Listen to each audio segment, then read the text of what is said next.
CBI അന്വേഷണം വേണം എന്നാവശ്യപ്പെട്ടുകൊണ്ട് ഭാരതീയ ജനതാ പാർട്ടിയുടെ സംസ്ഥാന പ്രസിഡന്റ് രാജീവ് ചന്ദ്രശേഖർ കേരള ഹൈക്കോടതി മുമ്പിൽ കേസുണ്ട്.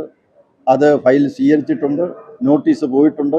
അത് സംബന്ധിച്ചുള്ള വാദമുഖങ്ങൾ ഏതാനും ദിവസങ്ങൾക്ക് ഉയരും. ഇതുമായി ബന്ധപ്പെട്ട് നിൽക്കുന്ന എല്ലാവരെയും ചോദ്യം ചെയ്യണം. ദേവസ്വം മന്ത്രി ഉത്തരവാദിത്തപ്പെട്ടയാളാണ്. ഉണ്ണികൃഷ്ണൻ പോറ്റിയുമായിട്ട് ആർക്കൊക്കെ ബന്ധമുണ്ടോ അവരെ എല്ലാവരെയും നിയമത്തിൻ്റെ മുന്നിൽ കൊണ്ടുവരണം, ചോദ്യം ചെയ്യണം. ഇത് സംബന്ധിച്ചുള്ള അന്വേഷണം ശക്തമാകണം, വ്യാപകമാകണം. അതുതന്നെയാണ് ആവശ്യം. എന്തിനാണ് കോൺഗ്രസിൻ്റെ നേതാക്കന്മാരെ ഒഴിച്ചു മാറ്റി നിർത്തേണ്ട കാര്യമുണ്ട്?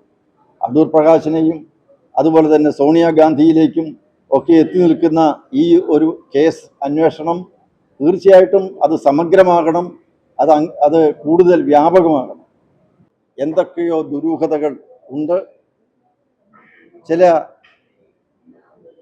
നീക്കുപോക്കുകളൊക്കെ ഇതിൽ നടന്നിട്ടുണ്ട് എന്നുള്ള സംശയം ഭക്തജനങ്ങൾക്കുണ്ട്. ശബരിമല ക്ഷേത്രത്തിൽ മകരവിളക്ക് നടക്കാൻ ഏതാനും ദിവസങ്ങൾ മാത്രം അവശേഷിക്കുമ്പോൾ തന്ത്രി മുഖ്യൻ ആ ക്ഷേത്രത്തിൻ്റെ ആ കാലയളവിലെല്ലാം തന്ത്രിയായിരുന്ന ഒരാൾ അറസ്റ്റ് ചെയ്യപ്പെടുന്നു എന്ന് പറയുമ്പോൾ അത് ഞെട്ടിപ്പിക്കുന്നതാണ്, വേദനിപ്പിക്കുന്നതാണ്.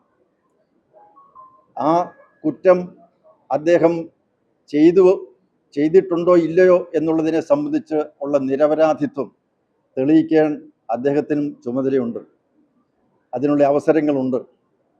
അതുകൊണ്ട് കേസ് അന്വേഷണത്തെ സംബന്ധിച്ചിടത്തോളമുള്ള സംശയങ്ങൾ നീക്കാൻ SIT തയ്യാറാവണം. കേന്ദ്ര ഏജൻസികളെ അന്വേഷിക്കാൻ ഉള്ള സംവിധാനം ഒരുക്കാൻ SITയും മുന്നോട്ടേക്ക് വരണം, ശ്രമിക്കണം എന്ന് മാത്രമാണ് ഈ അവസരത്തിൽ പറയാനുള്ളത്.